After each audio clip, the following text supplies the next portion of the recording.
everybody, and welcome back to the United Stand. I am live with Fabrizio Romano. Fabrizio, thank you very much for joining us again. Thank you.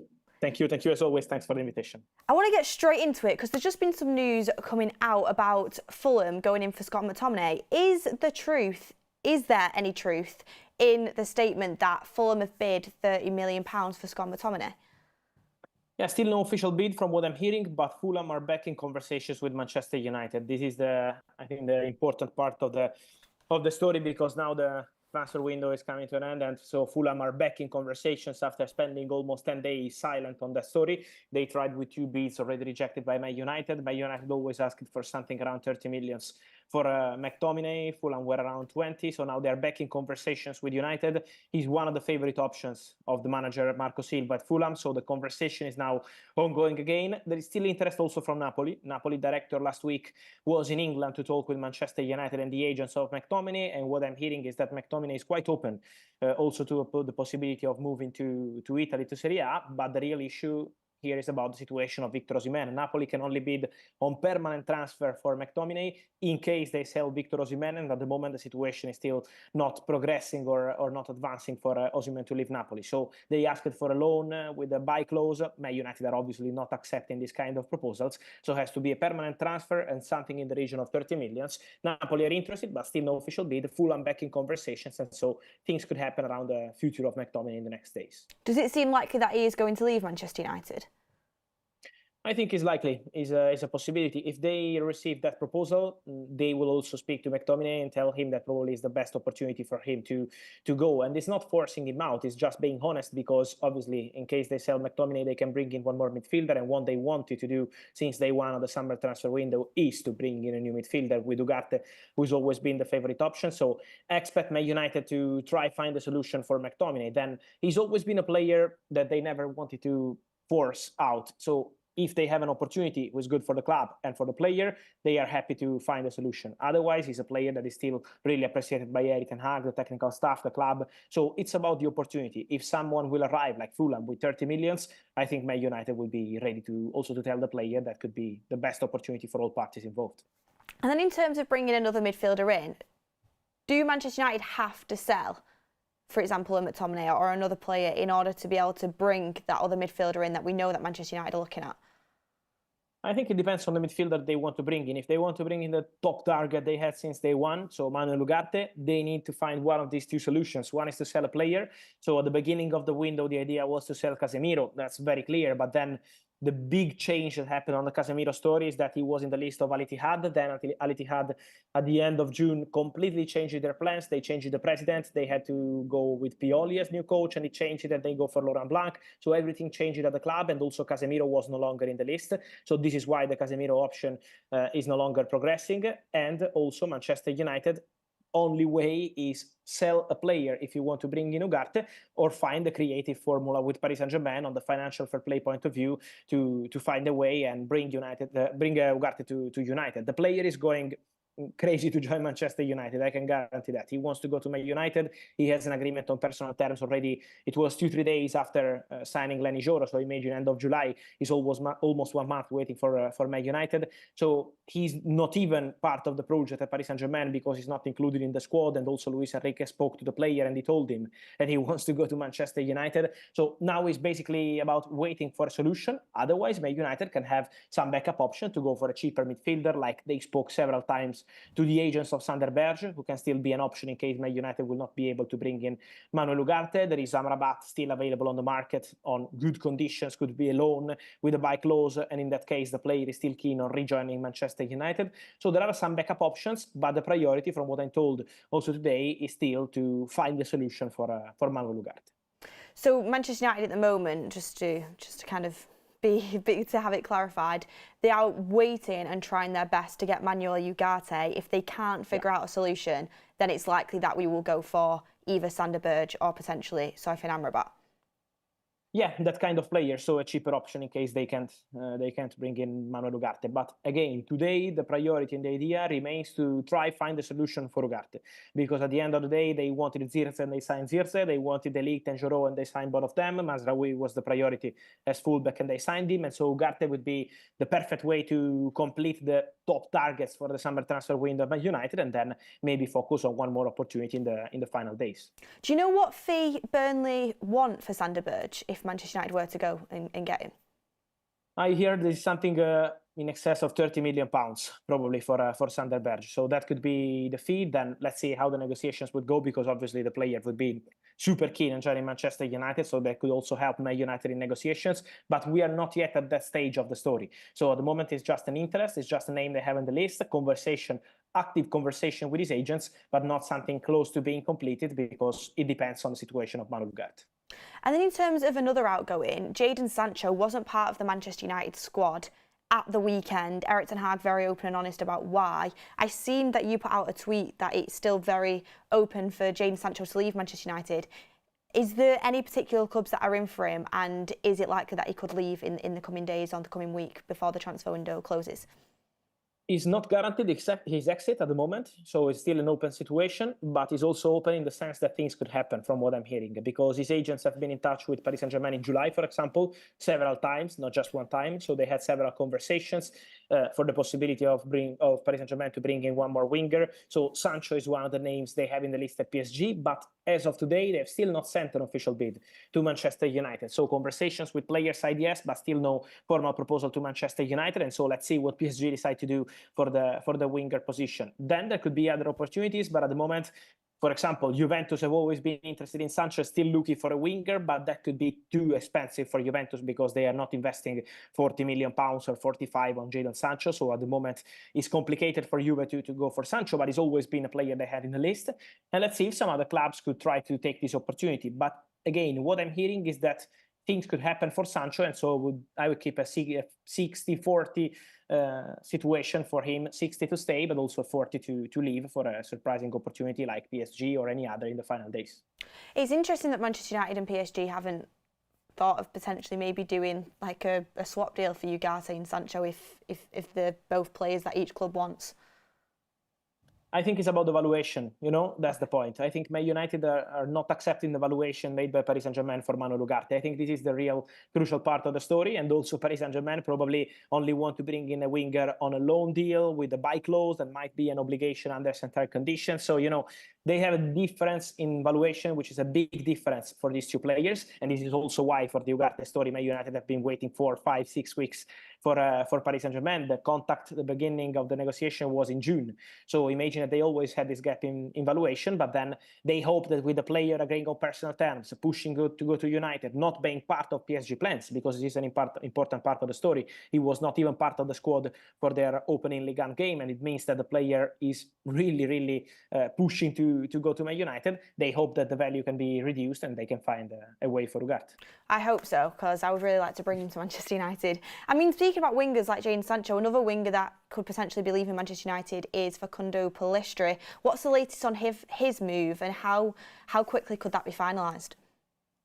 Look, I'm hearing that there is a meeting today to discuss the final details of this deal, but I'm hearing that it's already in very advanced stages. It's with Panathinaikos, because Panathinaikos have an Uruguayan manager, so same nationality of Pellistri. Is called Alonso, and he's absolutely in love with the opportunity to sign Facundo Pellistri, helping to develop. So there is an advanced negotiation over a permanent deal for Pellistri, and that could be helpful for Manchester United for financial fair play. Selling players, as we always mentioned also here, is really important for Man United this summer. And so the negotiation for Pellistri is quite advanced. And now also the negotiation is needed on player side. And this is why they have a meeting today. Let's see how it progresses. But there is optimism also because the player already spoke to this Uruguayan manager, Alonso, who is former Sevilla manager and also former manager of the Uruguayan national team. So this is a factor in the deal, and I think there is a good chance to see Pellistri leaving United in the coming days.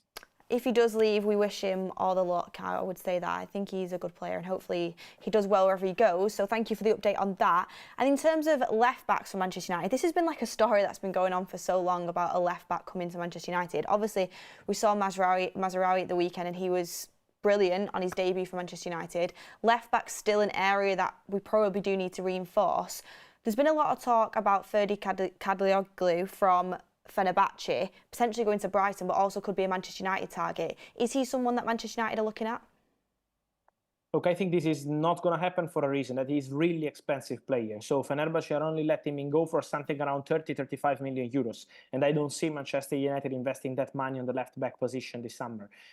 Just because they want to invest that money probably on the midfielder, so to save part of the budget for the midfielder. And so if they will do something for the left-back position, because as you mentioned, Mazraoui is a player who can also help in that position. Then there is Diogo Dalot, then obviously there are Luke Shaw and Malacia with all the injury stuff. We know they are often injured, but at the same time, they're still Manchester United players. So at the moment, Man United are assessing all the options, but I think if they decide to do something, will be something like an opportunity, something cheap. Just to give you some context, some of the players that have been discussed internally and offered to Manchester United are, for example, Mario Hermoso, who is a centre-back. He was used to play in a three-back defense, so different kind of position, but he can help as left-footed centre-back and left-back when needed. Then another player who would love to return to Manchester United is Sergio Reguilón, who was already at the club 1 year ago, and he would be really open to returning. So Man United are aware of his situation at Tottenham, and maybe in the final days could be an opportunity again, because he has to leave Tottenham in the final days. And then there are also other opportunities, like Marcos Alonso was also mentioned in the media.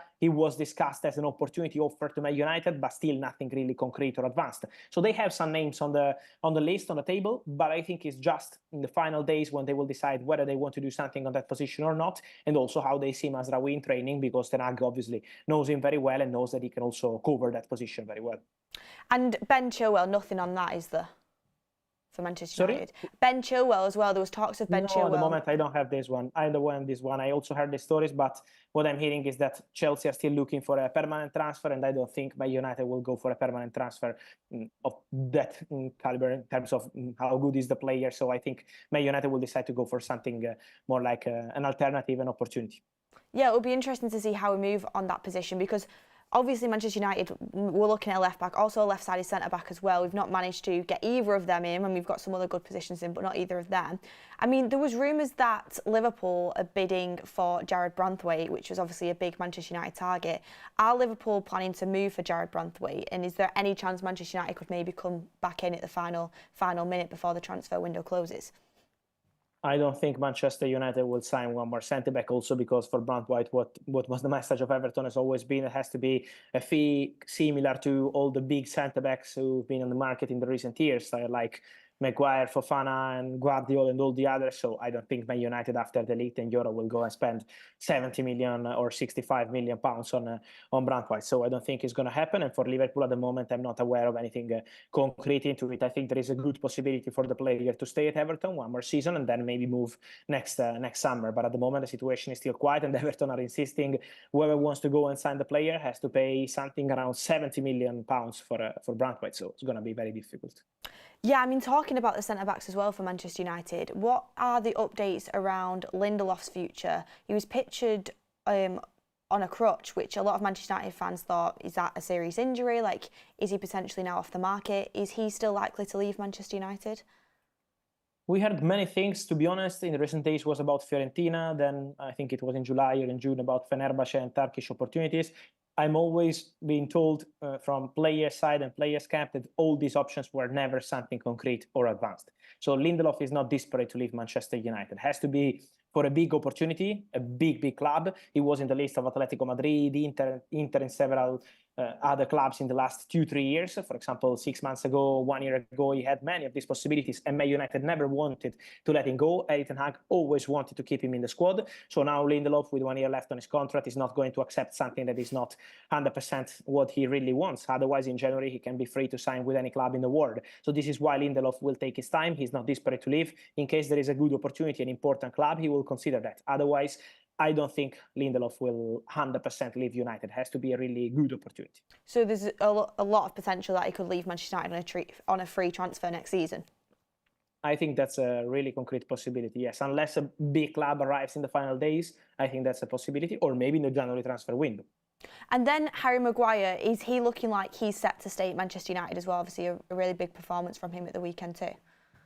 Yeah, I think so. At the moment, the situation is completely quiet. there were no concrete negotiations this summer. Also, as the player said, and I'm told this the truth, there were never conversations from Manchester United management or technical staff to tell him, okay, you have to go, we don't trust you, or we are looking for a solution for you. This never happened. So Manchester United are quite happy with his performances, as you mentioned, and also the pre-season was also in terms of attitude really appreciated by Manchester United, in sense of also helping the new players who are coming in that position, in terms of also leadership. So I don't think they want to change anything at the centre-backs positions. They have Maguire, they signed 2 new ones, so I think Man United are very happy with that position now. And then last but not least, Christian Eriksen, a little bit of talk that he could potentially go to Ajax and could be leaving the club. Does it look like he will depart as well?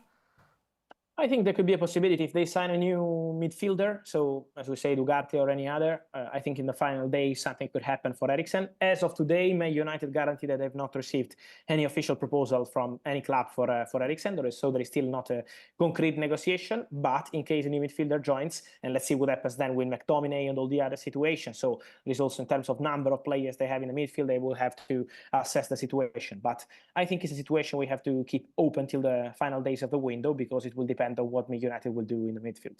And just quickly, is Ivan Toney, does he look like he's going to Saudi, the Saudi Pro League in this window, and it's off the cards for Manchester United?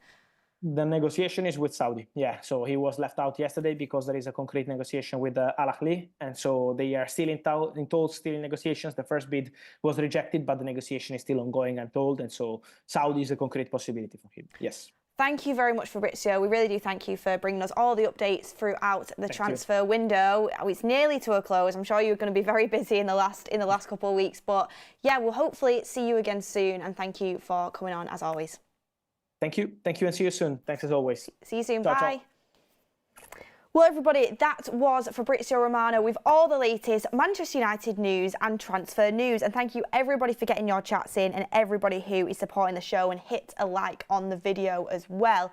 Some really interesting stuff there. First and foremost, it looks like Manchester United are not going to be selling many players from the squad before the end of the transfer window. Lindelof, who is someone that I thought was going to be staying, who I thought was going to be leaving, looks like he's staying. Christian Eriksen's maybe hit or miss. Harry Maguire's definitely staying. Scott McTominay looks like the only one who really is going to be going out the door, along with Facundo Pellistri. So what do you think about that? We'll talk about that in a second.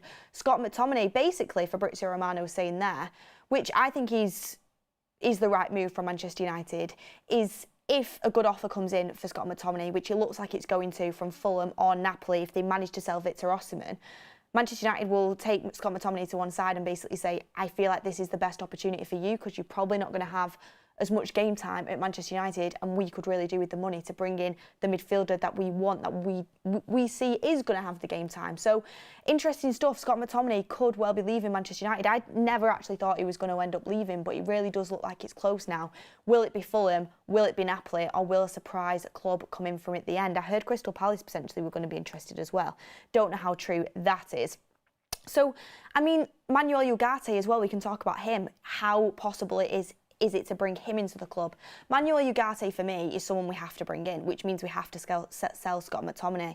Fabrizio Romano said just then, when we were on the show, he said the only way that Manchester United can bring Manuel Ugarte in is if we sell Scott McTominay, or if we sell a prominent figure in the Manchester United squad and we get around £30 million for them. We need to bring some money into the club.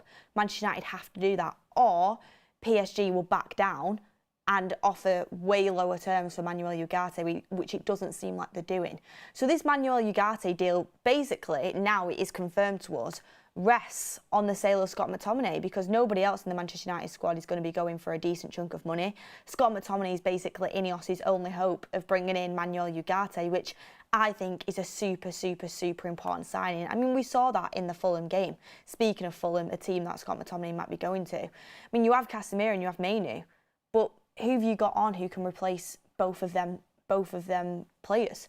I mean, Manuel Ugarte isn't a Casemiro and he isn't a Kobbie Mainoo, but he can do both of them roles, which is super important for Manchester United to have. Mason Mount, you would say, is probably more of an attacking midfielder, can potentially play the 8, but it leaves you a little bit short.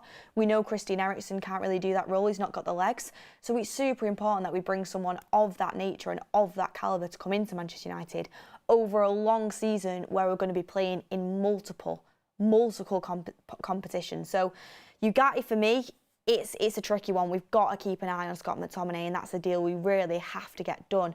Fulham have re-entered the talks to sign Scott McTominay. At the start of the window, we're obviously only offering around 17 to 20 million. They've come back into the conversation, back into the race. And I will give Ineos credit. If Ineos managed to get 30 million out of Fulham for Scott McTominay, it was really good that they waited and had that patience, because we've seen this from Ineos. They are willing to wait to get the right price in terms of incomings and clearly in terms of outgoings. And for me, we've said it multiple times on the show before and getting your comments as well, if you look at Scott McTominay and you look at what other midfielders are going for on the market, for me, he's worth at least 30 million, at least. And I still think that's a good deal. I know he's got a year left on his deal, but I'm seeing Oliver Skip from Tottenham go to Leicester for £25 million. You're telling me Scott McTominay isn't at least worth £30 million? Like, the amount of goals he scored last season. I know he's not a first teamer for us, but he can offer a Fulham, he can offer a Napoli, he can offer a decent Premier League team a lot. So Scott McTominay, 30 million for me, I actually think that would be a bargain for Fulham in terms of what he would bring them. So let's just hope that negotiations will continue and we can get that deal done, because Ugarte rests on that. Brian Lawler, thank you very much for your chat. I really appreciate that. Sean Patterson says, any news on Hannibal leaving? There's literally been barely any news on that, and I probably maybe could have asked Fabrizio that, and I was going to squeeze it in the end. We just ran out of time. I feel like there's more pressing players pressing matters to ask about Fabrizio Romano, to be honest, rather than Hannibal at the moment. He's not making the squad. I doubt he'll still be here. It's just not really an exciting topic for me when you've only got 15 minutes with Romano to ask about. We need squad depth. McTominay is worth more than Skip. Honestly, genuinely, if Skip is going to Leicester for 25 million, I mean, how much am I worth on the market, genuinely? Must be worth a decent amount, because that, to me, like, I can't get my head around that, and that just proves how much Scott McTominay is worth, because he can offer you a decent amount, especially a team like Fulham. I mean, he's Scotland international as well, and one of their main players. He's got stuff to offer. So if Ineos get a decent price for Scott McTominay in terms of 30 million, we've done the right thing in waiting. But also, we're in a world where Chelsea could actually fund our deal for Scott McTominay, because if Chelsea go and buy Victor Osimhen, which Romano's reporting that Victor Osimhen to Chelsea is a high likability, and Chelsea do really want to bring Osimhen in if they can get the funds to do that, then Napoli, that is a domino effect where Napoli can get the money in to buy Scott McTominay. Napoli really want Scott McTominay. He's Conte's priority, but at the moment Napoli just don't have the money to facilitate a move for Scott McTominay. It's not like they undervalue him. They would pay 30 million if they had it. They just don't have the money. So if Osimhen goes to Chelsea, Chelsea would be helping us out, because then we would be able to sell Scott McTominay to Napoli for 30 million. And there's a lot of reports saying that Scott McTominay would prefer to stay in the Premier League. Fabrizio Romano just said that Scott McTominay is actually really open to going to Napoli. So Scott McTominay, high likability that he could leave Manchester United. It just rests on a couple of things. Are Fulham going to go in with that 30 million bid? And can Napoli shift Osimhen to put in that bid for Scott McTominay? I mean, imagine if Osimhen does go to Chelsea and then Fulham also bid 30 million, and we have a little bidding war going on for Scott McTominay between the two clubs. I mean, that'd be great for Manchester United. And the thing is with Scott McTominay, he can offer a club a decent amount. So yeah, is he going to be a miss at Manchester United? I mean, there's players I'd sell before him. I'm going to be honest. There's players I'd sell before him. But is it worth getting the money to facilitate Ugarte coming into the club? Yes. Because at the end of the day, Ugarte is going to be, for me, a starter. Scott McTominay is never going to be a starter at Manchester United. So it is an improvement into the squad. But I do think we'll miss Scott McTominay cameos. We'll miss him being able to come on and shore things up. We'll miss potentially a last-minute goal or two from him, which he can provide. But that's where, your starting 11 reaches a higher standard. And then the squad depth reaches a higher standard, and you're not relying on them moments from Scott McTominay. Instead, you just have a higher standard of football. So, yeah, I hope that we get that deal done to bring Manuel Ugarte in. And then if we don't get Scott McTominay out and bring in Ugarte in, Sander Berge is the one that's next on the table for Manchester United, and the one that's next that we are looking at to bring in. And I just want to say first and foremost, and get your opinions in on this, £30 million for Sander Berge for me is way too much money. I don't think we should be paying £30 million for Sander Berge. I think he's 26, nearing on 27, obviously currently playing in the Championship. I know he's a decent player. I know he's decently technical. And he's quite technical. I know he can defend quite well. I know he's decent on the ball. But £30 million for Sander Berge? Is he someone that's going to break into the first team at Manchester United? For me, we'd be buying Sander Berge to just be a backup to Casemiro. Whereas I think Ugarte really does compete in that midfield role. Whereas Sander Berge, you are realistically, in my opinion, I mean, prove me wrong, he would come in and basically be that backup to Casemiro. And do you really want to be paying £30 million for a backup player? That's the question I ask you. So for me, that's why, again, I think it's even more important that we do sell McTominay to bring in Ugarte, because I don't think Sander Berge is the move. If he comes in, I'll absolutely back it. And I know there's a lot of people on Twitter, I know there's a lot of tacticos that really do think that he is the truth and he's going to come in and going to be brilliant at Manchester United. I mean, I hope that's the case if we do go and buy him. Personally, for me, I'm not sold. It's not a name that excites me. And I also think to myself, at 26, 27, why has no other club got in and got him? If he is of the level what is warranted, because he has been available beforehand. So for me, it's a no, but let's see what Manchester United end up doing. And then Amrabat is also another player that's on the table. Feel a bit sorry for Amrabat, to be honest. It's just like, we brought him in, we played him in multiple different positions that weren't his position. Then we benched him while Casemiro was stinking up the pitch for a while. Like, let's be honest, Casemiro was decent in his last game, but for the majority of that season, he was poor last season. Amrabat was benched. Then we bring him in and he does pretty well, to be fair, and he has a brilliant FA Cup final. Then he thinks he's going to be signing on and staying. Then it looks like he's not, but he's hanging about at Fiorentina waiting to see what Manchester United are doing, because apparently Manchester United are like, we might sign you, we might not. Next thing you know, De Ligt's come in and got his number at Manchester United. And now it's like, we might come in for you again, but we just want to see if we can get Ugarte over the line first. And if we can't, we might call you back up again. And I know it's the nature of the game. I know it's really, like, it's unbelievable for most people to be able to put on a Manchester United shirt. And Man United have to do what's best for the club. They have to be ruthless. I get that. But Amrabat's just kind of waiting around and seeing what Manchester United will do. And I feel a bit sorry for him. I don't think Amrabat will be a Manchester United player this season, because for me, from what Romano has said, it seems like it's Ugarte, then Sander Berge, and then Amrabat in the order of things currently in terms of midfielders. And he didn't seem to mention anybody else. So get in the comments what you think about that. Franklin Dos Santos says, how much do you think backup players usually cost? Honestly, Franklin, and then the comment you made after that, if you want to pay £30 million for Sander Berge, then that's your opinion. But you don't have to put in a chat to make it about my gender or anything like that. So, Franklin, do one. Thank you very much.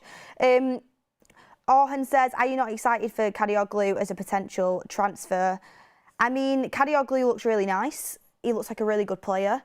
He looks like someone who'd be decent to bring in. I've spoken about it before.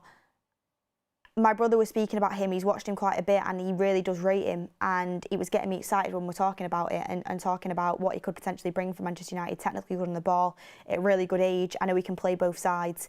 Looks like he's got real potential. But like Fabritzio said, Fenerbahce want £30 to £30 million for Ferdi Kadioglu. Manchester United are not going to pay that on a left-back. I mean, Fabrizio Romano was talking about us bringing Reguilon back in. That's where Manchester United are at in terms of funds for a left-back this summer. He said definitely not to Ben Chilwell, which is a relief for me. We don't need another left-back in the injury room. But Reguilon's pretty injury-prone as well, so that doesn't fill me with excitement. I know he was passionate, he gave a bit, and we probably should have ended up keeping him for the full season last season. But is he really someone we want to bring in on a permanent transfer? I wouldn't, to be honest with you. I don't really think he's at the level we need on a permanent basis. I think, again, it's another stopgap.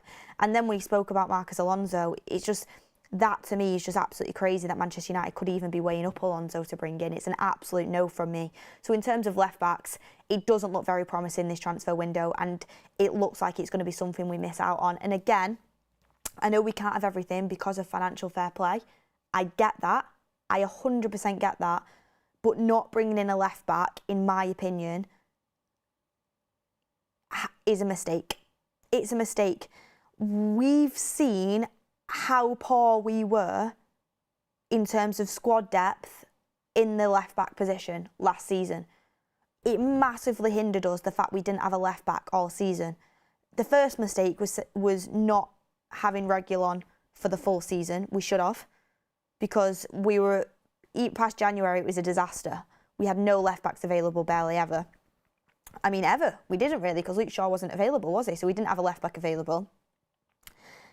Going into this summer, we were always told by Romano in the early stages, United will sign a left back, priorities a left back, priorities a left back. Whether they've pivoted on that because they had an opportunity to sell Wan-Bissaka and bring Mazraoui in, who can obviously play both sides. Mazraoui looks great. I know he can play both sides. I know Dalot can play both sides. But for me personally, having a left-footed left back is so crucial. I mean, Dalot dealt with Traore superbly well defensively. But going forward, the amount of times he couldn't just whip that cross in, the amount of times he had to go back onto his right foot because he didn't have a left foot to put a cross into the box. And that's not Dalot's fault. I think Dalot is a decent left back. Mazraoui can play there as well. But you want a left back playing left back. You want a left footer playing left back. Malacia is probably not going to play for us. And Luke Shaw, God only knows when he's going to be fit. Not signing a left back, for me, is a mistake. I know we couldn't sign everyone, but that is a mistake. I'm excited for Mazraoui. He looks great, but to me, he looks great right back. Dalot's a good left back, but he's not someone you want to be playing left back the full season. So for me, it's a mistake not bringing a left back in. Hopefully it doesn't cost us this season, but if it does, I won't be shocked. And Man United will have no one to blame themselves, because it was glaringly obvious and it's been staring us in the face for a long, long time. The first mistake was not getting in a left back in January last season. So for me, that's going to be a mistake, and I don't think Ferdi Kadioglu is on the cards, or any substantial left back of good quality to be a permanent transfer, to be honest with you. A lot of people talking about Alfie Doherty for 15 million. I think that's someone that the fans have spoken about a lot, but Manchester United have never really been interested in. Armas, a lot of people talking about giving Harry Armas a chance. Look, Harry Armas has a lot of potential, a lot of quality. We interviewed him on tour, speaks really well, but I don't think Ten Hag thinks he's ready this season. Potentially midway through the season, Ten Hag might start to ease him in a little bit. Europa League early stages could be a period of time where Armas might get a bit of a chance, but he's not been included in the Community Shield squad. I'm pretty sure he wasn't included in the matchday squad against Fulham. And from what we've heard, I don't think Ten Hag sees him as ready yet. So I think a lot of people want Armas now to be ready and to throw him straight in. You don't want to harm his development. You want to integrate him when he's ready. I think he has a big chance of making it in Manchester United, but again, he's only 17. I don't think Ten Hag sees him as ready yet. I think who Ten Hag sees as the breakthrough this season is Toby Collier. He's the one that I'd be keeping an eye on. So for me, I wouldn't count on Harry Armas being a regular left-back starter for Manchester United this season. That's just my personal opinion. Anything else I missed out on? Pellistri, will definitely be going. Jadon Sancho, a 60-40 chance of going. I mean, I'll call it now. I reckon Jadon Sancho is going to stay. I think the rumours about PSG coming in for him are very, very thin. They're interested, but are they going to make a proper move for him? I'm not sure. I'm sure United are desperate to get him off the books. 100% they will be, but I just don't see it happening. So Sancho, I reckon, will stay at Manchester United. Branthwaite, I had to ask about it because so many people talk about Branthwaite potentially still being an option, and I've said consistently there's absolutely zero chance we're going to go back in for him, considering we've now got Martinez, De Ligt, Yoro, Maguire and Lindelof and Evans. There's no chance, so that's off the table. It's good to get clarity on that.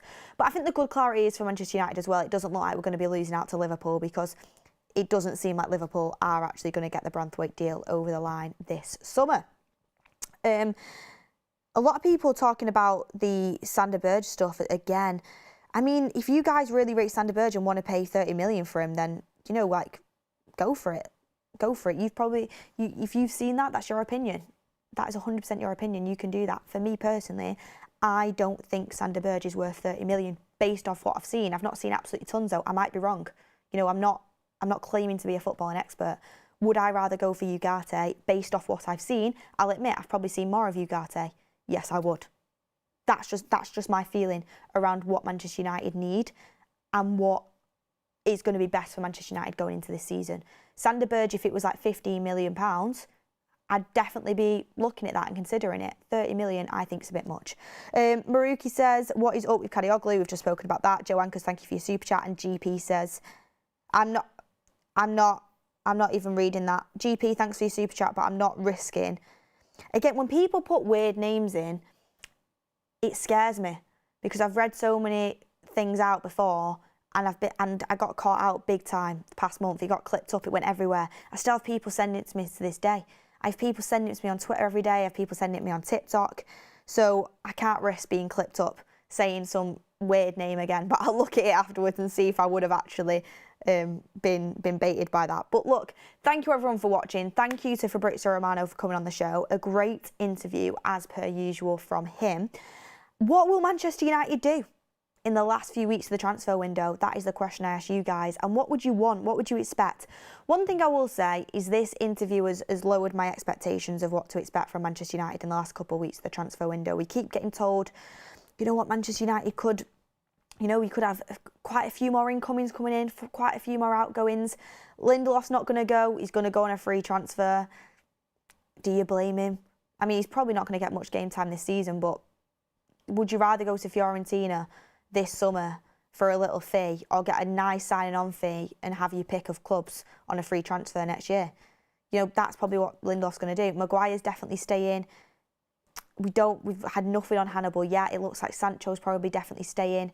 And then who else? Ericsson, 50-50 whether he goes or not. That to me probably means he'll end up staying. Realistically, it's just McTominay and Pellistri that are very, very concrete as of now. What can you really bring in off the back of that? Potentially a really cheap left back.